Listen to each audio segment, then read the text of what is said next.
In the quiet village of Nakuru, where the morning sun painted the sky with soft gold, a young woman named Amina lived with her mother. Their home stood near the river that curved gently through the village. The air always smelled of earth and mango trees, and the sound of children laughing could be heard from the nearby school. Amina was loved by many because she was kind and patient.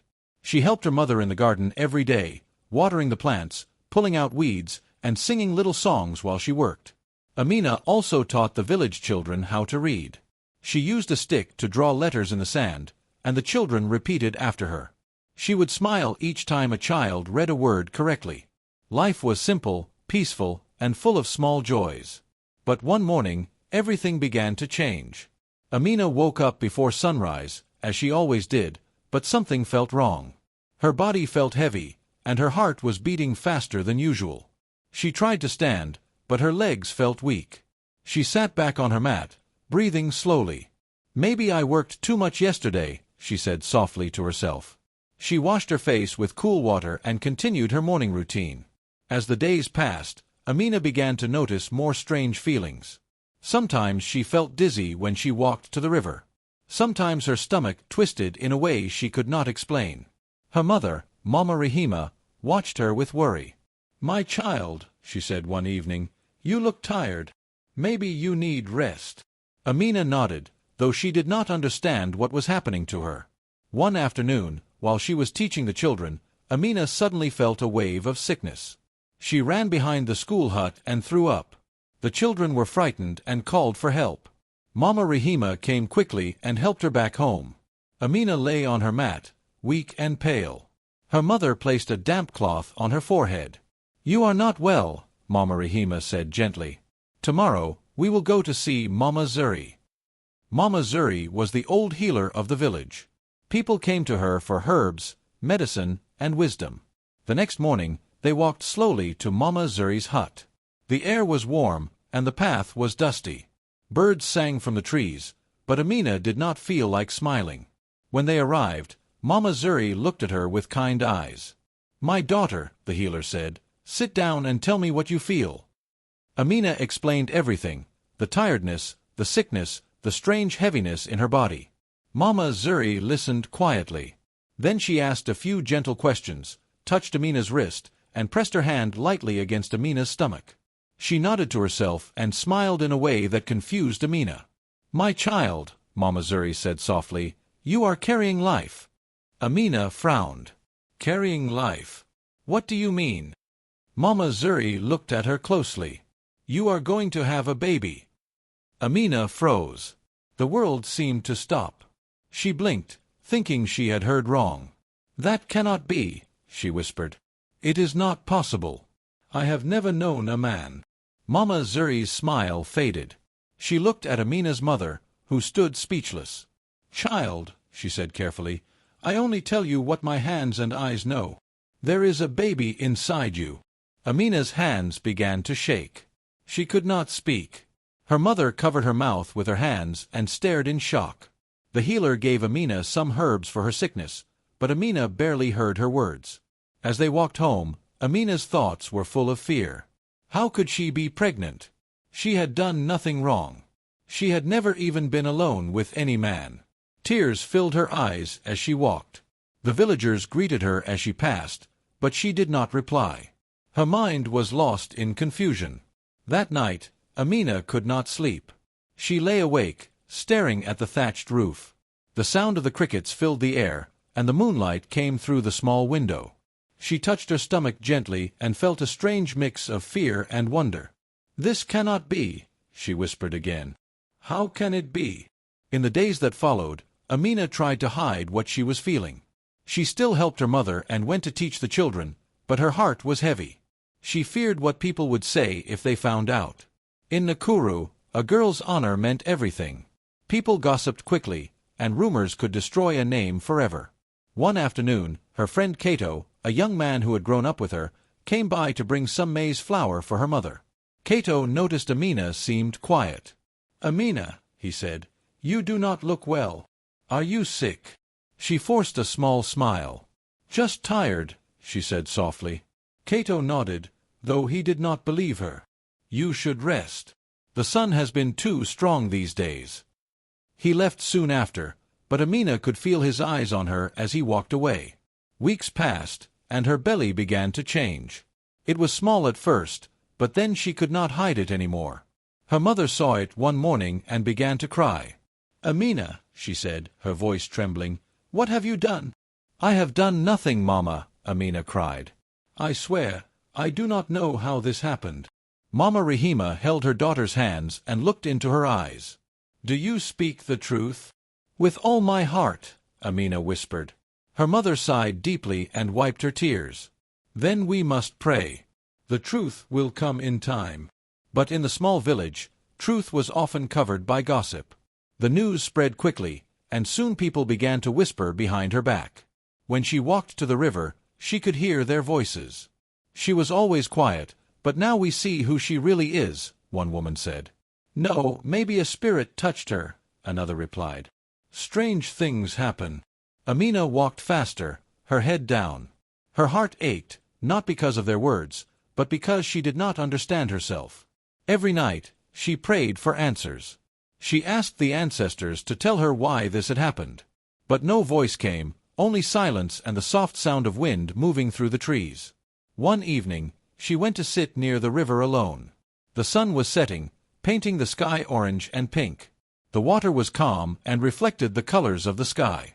Amina placed her hands on her stomach and whispered, "Who are you, little one? Why are you here?" A soft breeze touched her face, and for a moment, she thought she heard a faint whisper in the wind. It sounded gentle, almost like a song. She closed her eyes and listened, but the sound faded away. When she opened her eyes, she felt strangely calm, as if the wind had carried a message she could not yet understand. When she returned home, her mother was waiting at the door. "Where have you been, my child?" she asked. "By the river," Amina said quietly. "I needed to think." Her mother nodded and hugged her.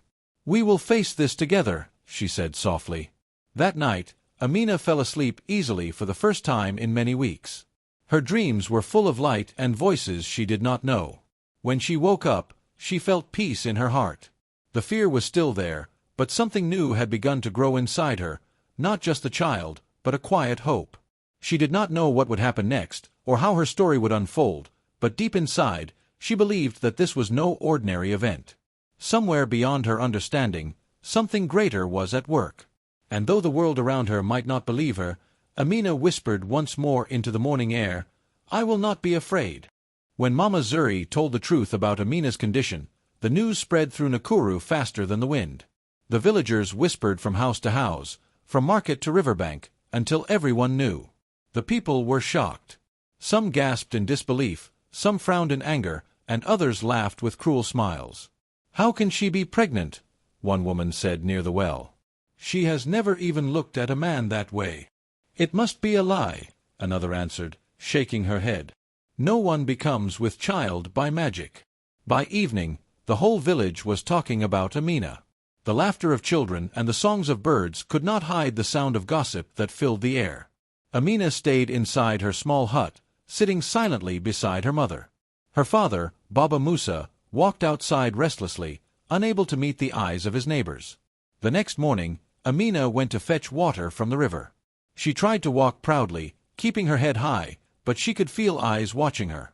A group of women stood by the riverbank, washing clothes. When they saw her, they stopped talking. One of them, a tall woman named Decca, spoke in a loud voice. "So this is the one who claims a spirit touched her," she said. "A story for fools." The other women laughed. Amina's face burned with shame. She turned away and filled her pot quickly, trying not to cry. Her hands trembled as she carried it home. She had never hurt anyone, never spoken badly about anyone. Yet now, the people she had once helped turned their backs on her. At home, her mother tried to comfort her. "Do not listen to them," Mama Rahima said softly. "Truth hides in silence. Those who speak too much cannot see clearly." But Amina could not stop the ache in her heart. She remembered how the children used to run to her every morning to learn and play. Now, their mothers told them to stay away. Even the old women who used to smile at her in the market avoided her eyes. Only one person did not turn away, Cato. He had known Amina since they were children. They had grown up running through the fields together, sharing fruits and stories. When he heard the rumors, he went straight to her home. He found her sitting outside, her eyes red from crying. "Amina," he said gently, "do not be afraid. I believe you." Amina looked up, surprised. "But how can you believe me when no one else does?" "Because I know your heart," Cato said. "You are not a liar. If you say you did nothing wrong, then that is the truth." Tears filled Amina's eyes. She smiled weakly. "Thank you, Cato. You are the only one who still speaks to me without anger." But Cato's words brought him trouble too. When he tried to speak for her in the village meeting, the elders grew angry. The oldest elder, Baba Kioni, raised his hand and said, "Silence, boy! A child cannot come without reason. Do not defend shame." Cato bowed his head, but his heart burned with anger. "What if the reason is greater than we understand?" he asked quietly. The elders murmured among themselves. Some called him foolish, others warned him not to bring curses upon himself. That night, Cato walked home in silence, but his thoughts stayed with Amina. In the following days, things grew worse. Amina's father was a respected man in Nakuru, known for his honesty. Now, people began to avoid him too. They whispered when he passed. "The father of the cursed girl," they said. At the market, some refused to sell to Mama Rahima. She came home one afternoon with only a few vegetables. "No one would take my money," she told Amina sadly. "They say our home brings bad luck." Amina's heart broke. She could bear their cruelty toward her, but not toward her parents. She wished she could disappear into the earth and take all the pain with her. One evening, the village gathered near the big tree in the center of Nakuru. The elders sat in a circle while the people stood around, waiting to hear what would be done. Amina and her parents were called to stand before them. The moon was full, lighting the faces of the crowd. Baba Kioni, the eldest of them all, spoke in a loud voice. "Amina, daughter of Musa," he said, "you stand before your people with a mystery no one can understand. You say you carry a child, but you have no husband. What do you say for yourself?" Amina's voice trembled as she spoke. "I speak the truth, elder. I have not known any man. I do not know how this has happened." The crowd murmured loudly. Some shouted, "Lies!" Others said, "The spirits have touched her." Baba Kioni raised his hand for silence. "The truth of this matter cannot be hidden forever," he said. "Until the child is born, we shall see. But remember this, a child does not come without reason." Amina lowered her head. Her father placed a hand on her shoulder, and her mother stood close, holding her other hand. They did not speak, but their presence gave her strength. That night, as they walked home, the air felt heavy. The wind carried the sound of drums from far away, but Amina heard only her own heartbeat. "Maybe I should leave the village," she whispered. "Maybe if I go, people will stop hurting you." Her mother stopped walking. "You will not go," she said firmly. "This is your home. Let them talk. Let them doubt. The truth will show itself in time." Amina looked at her and nodded. Deep inside, she wished her mother's faith would fill her heart too. But every time she heard the whispers, she felt smaller, like a shadow of herself. Days turned into weeks. Amina no longer went to teach the children. She stayed home, weaving baskets and cooking quietly. Sometimes she sat outside and watched the sky. She began to notice small things she had never noticed before: the way the leaves moved in the wind, the way the sun turned the river golden at sunset, the way birds rested on the old baobab tree as if guarding it. One afternoon, Cato came again. He brought her a small basket of fruits. "For you and your mother," he said. Amina smiled faintly. "You should not come too often," she said. "People will talk." "Let them talk," Cato replied. "I am not afraid of words." They sat quietly for a while. The air was calm, and the sound of the river filled the silence.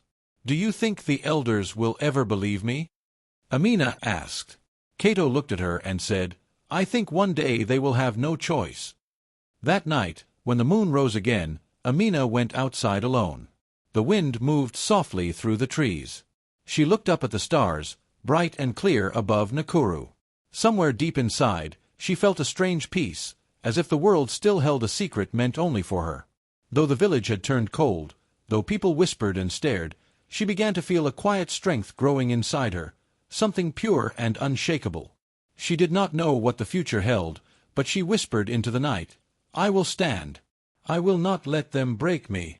Her voice was soft, but the wind carried it far across the fields, as if the earth itself was listening. And for the first time in many days, Amina smiled. The end. The nights in Nakuru had become cold and quiet. The laughter that once floated through the village was gone, replaced by whispers and the sound of wind moving through dry grass. Amina often sat alone outside her hut, watching the moon rise above the hills.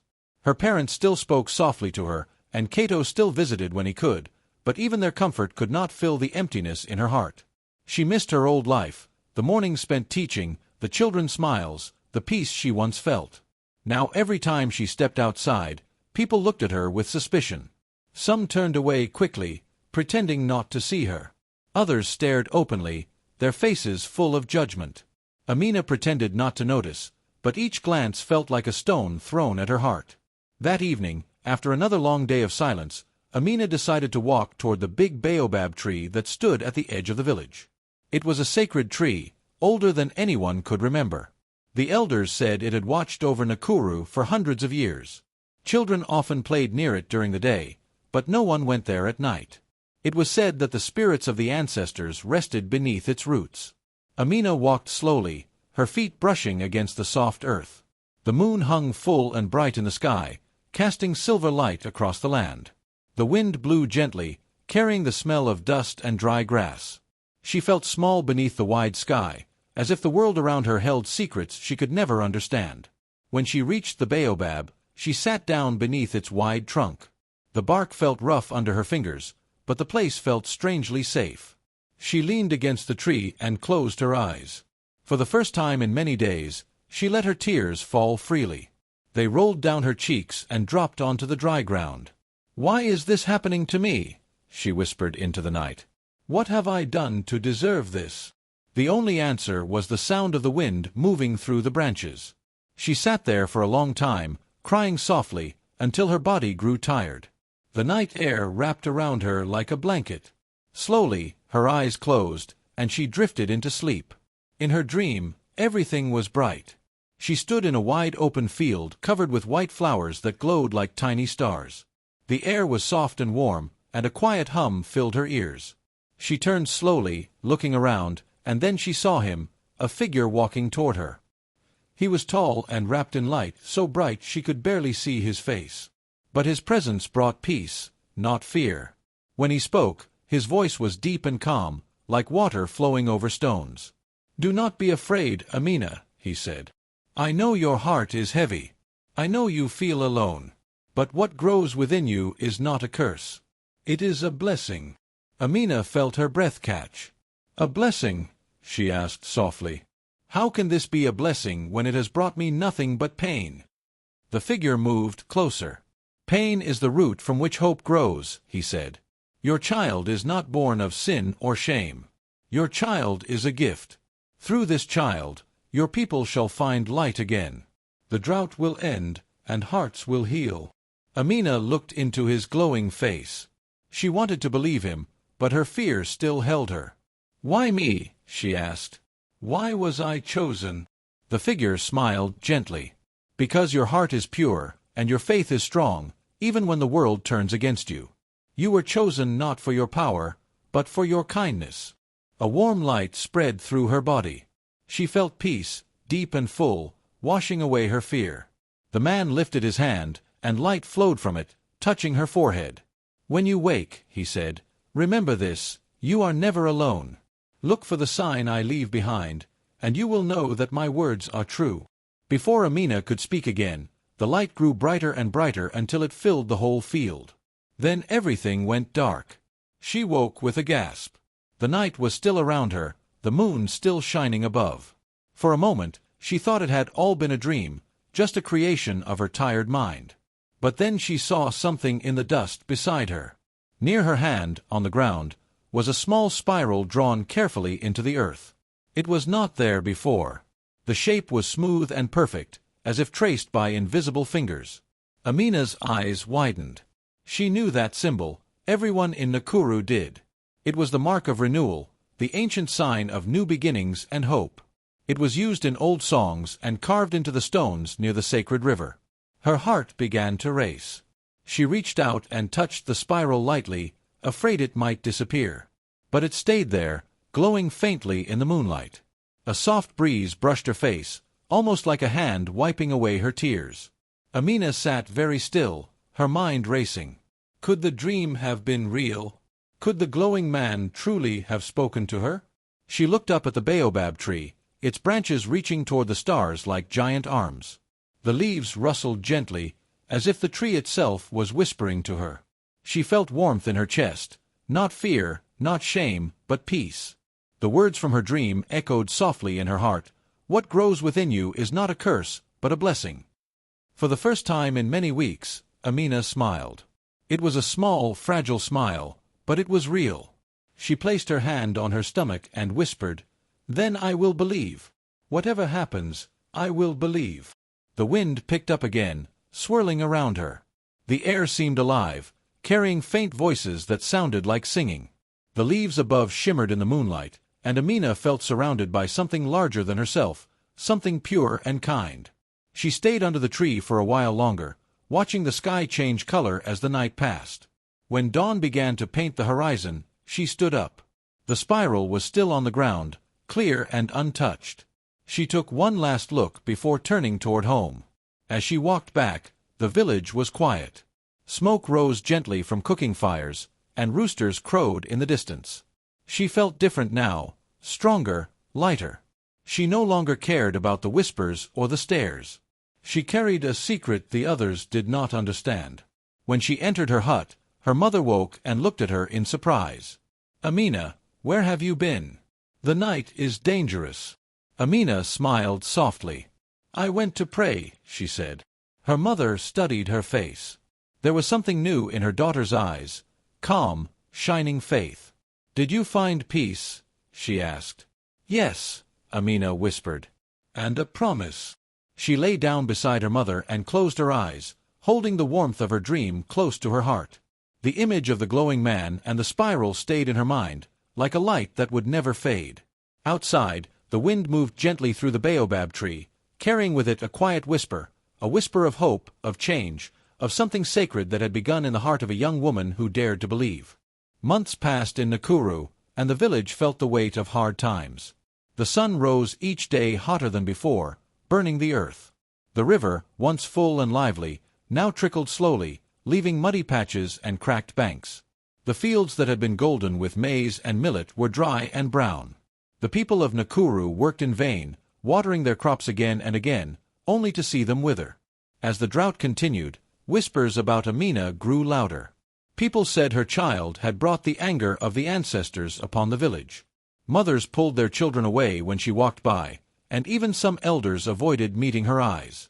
"If the spirits have touched her, we must be careful," they said. "She must leave for a while until the curse passes." One morning, the elders called Amina to the village square. They sat in a circle beneath the baobab tree, their faces serious and lined with worry. Baba Kioni, the oldest elder, spoke first. "Amina," he said slowly, "the village suffers. The river dries, the crops fail. We believe the child you carry may be the cause. It is our advice, for the safety of all, that you leave Nakuru until the child is born." Amina felt her heart sink. The village had turned cold, and now even the elders asked her to leave.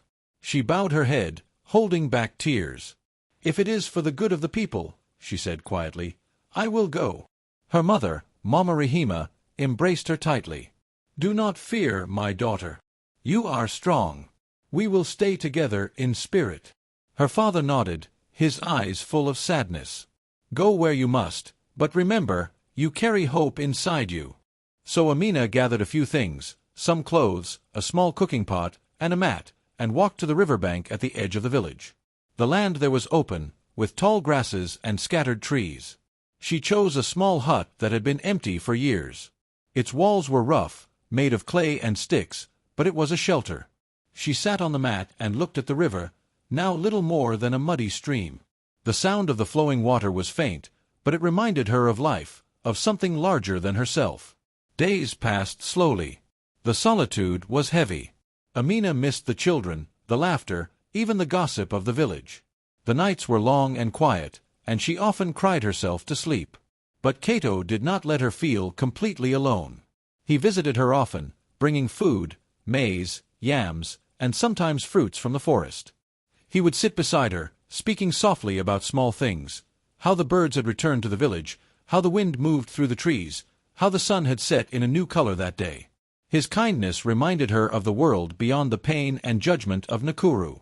"You do not have to be afraid, Amina," Cato said one afternoon as they watched the river together. "Even if they turn away, I will not. I believe in you, and I believe in the child you carry." Amina smiled faintly, though her heart still ached. "Thank you, Cato," she whispered. "Your faith keeps me strong when everything else fails."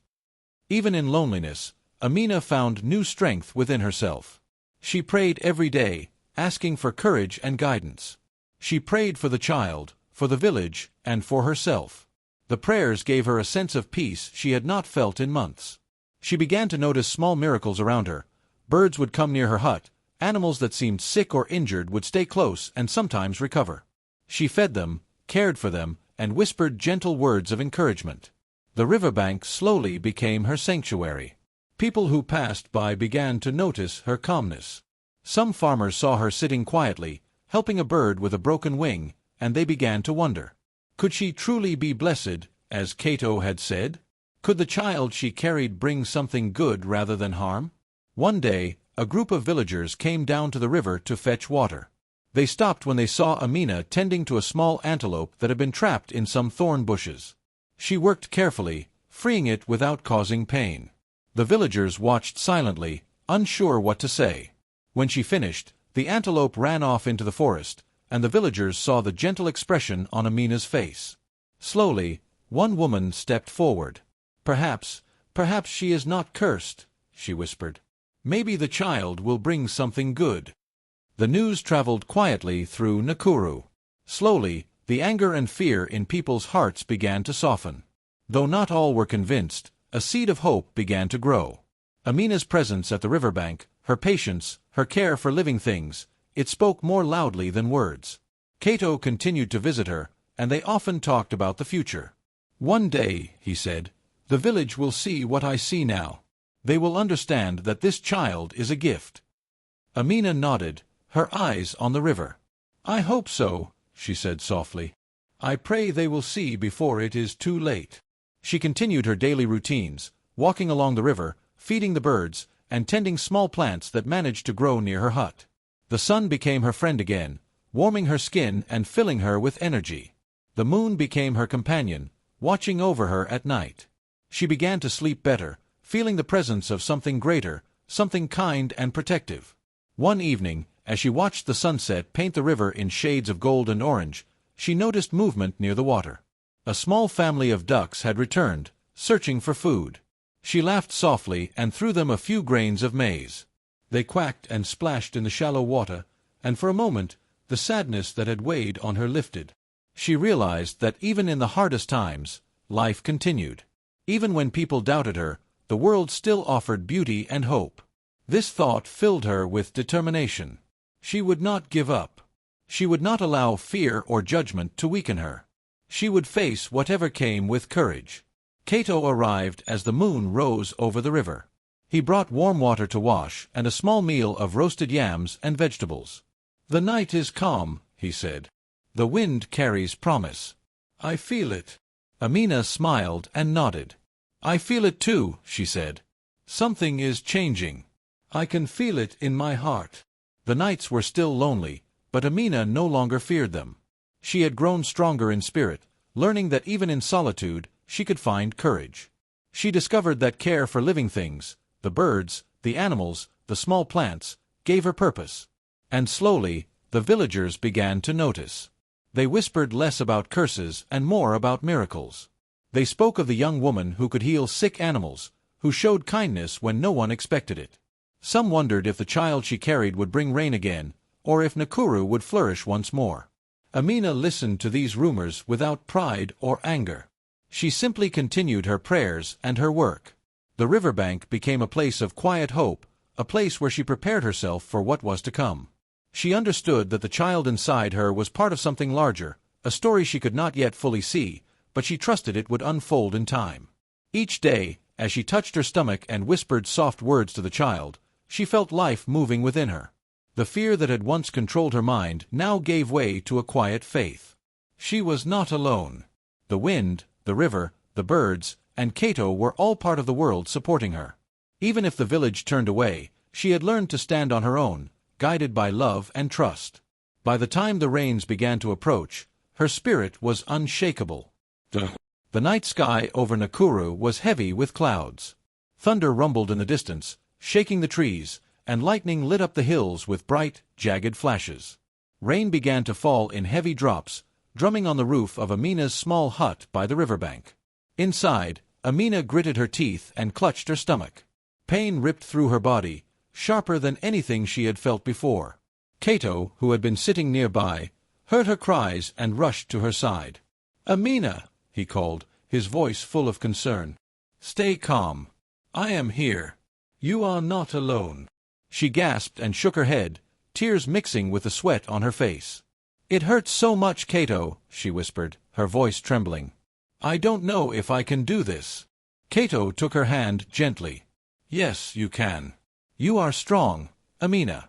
Remember all the strength you found when they turned away. This child is a blessing, and you will see it soon." Outside, the storm grew louder. The wind bent the trees, and rain splashed across the ground in rivers. Amina gritted her teeth, breathing through the pain. She felt the energy inside her shift, a powerful force moving toward life. Her body shook, but she clung to Cato's words and the thought of the child she carried. She stepped slowly toward the baobab tree near the river. The ground was slippery with mud, but she held on to Cato's hand as he guided her.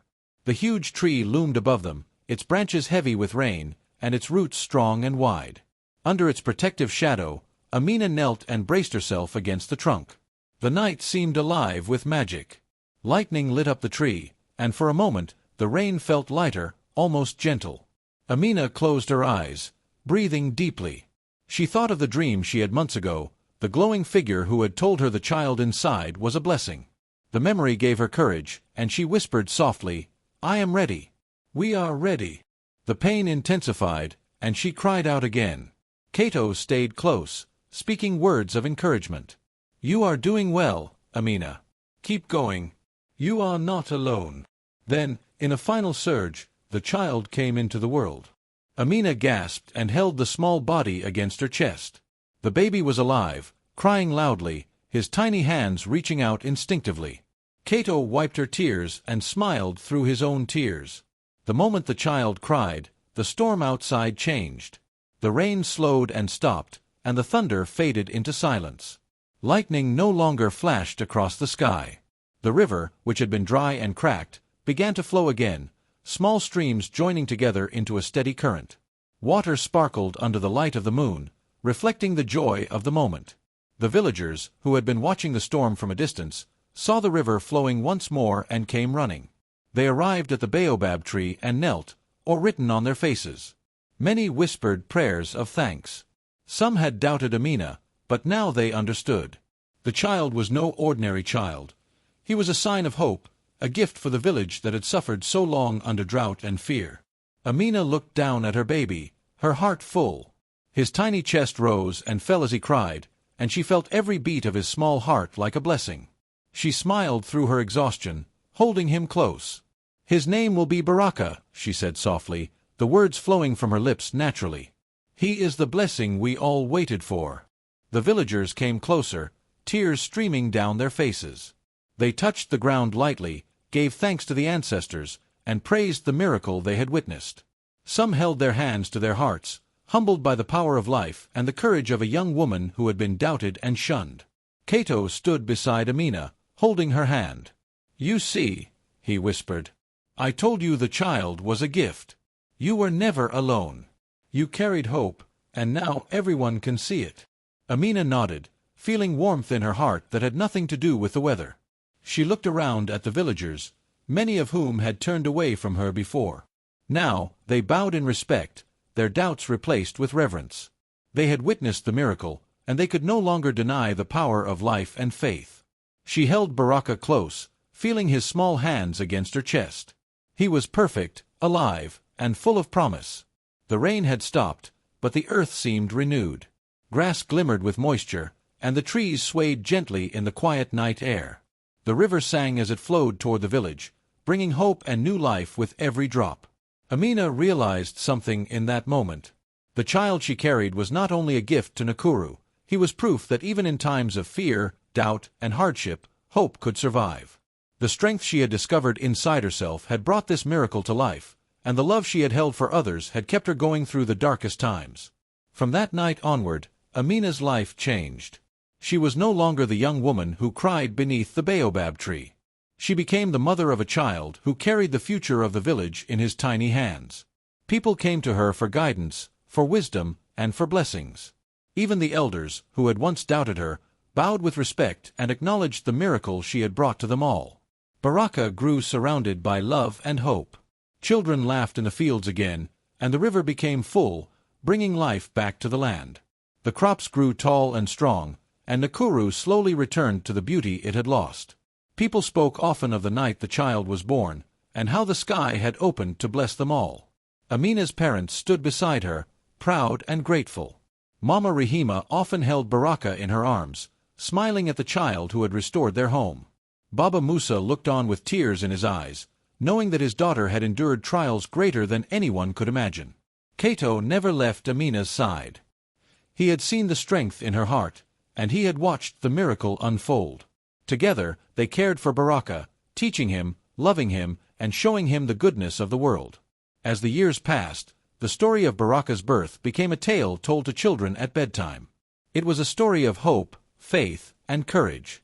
People remembered how Amina had been doubted, how she had endured the whispers and fear, and how she had emerged stronger than anyone could imagine. Amina often returned to the baobab tree with Baraka in her arms. She told him the story of the glowing figure in her dream, of the spiral drawn in the dust, and of the promise that had carried her through the darkest nights. The child listened with wide eyes, understanding even in his small heart that he was part of something extraordinary. The village of Nakuru celebrated life in every small way, when the rain returned, when the river flowed, when the fields grew tall and green. They honored Amina for her courage and love, and they recognized Baraka as the blessing he truly was. In the quiet moments, as Amina held her child close, she thought about all she had endured. The loneliness, the fear, the coldness of the village, it had all led to this moment. She realized that every tear, every whispered doubt, every painful day had been part of the path that brought Baraka into the world. She kissed his small forehead, smiling through exhaustion. "You are the light of Nakuru," she whispered. "You have brought hope and life when all seemed lost. We will all remember this day forever." The night grew calm, the stars shining softly above. The river flowed gently, reflecting the light of the moon, and the wind moved through the baobab tree as if carrying the whispers of the ancestors, thanking Amina for her faith and courage. Baraka slept peacefully in her arms, unaware yet of the great story he had been born into, but Amina knew that one day he would understand. He would grow strong, guided by love, surrounded by people who had learned the value of hope and belief. Amina looked around at the village, at the flowing river, and at the dark hills softened by moonlight. She felt gratitude that went deeper than words. Life had returned, and so had faith. She had carried a miracle, and that miracle had saved her people. From that night forward, Amina was no longer remembered as the girl who was doubted. She became the woman who had brought a miracle to life, the mother of a child who carried hope for generations. She had faced fear, endured loneliness, and trusted in the promise she had been given. And under the sky of Nakuru, with the river flowing and the land renewed, Amina held her child close and whispered again, softly but firmly, "Baraka, you are our blessing. You are the light of all who wait." The villagers would never forget that night. They would never forget the courage of the mother who had believed, and the child who had brought life back to the land. The end.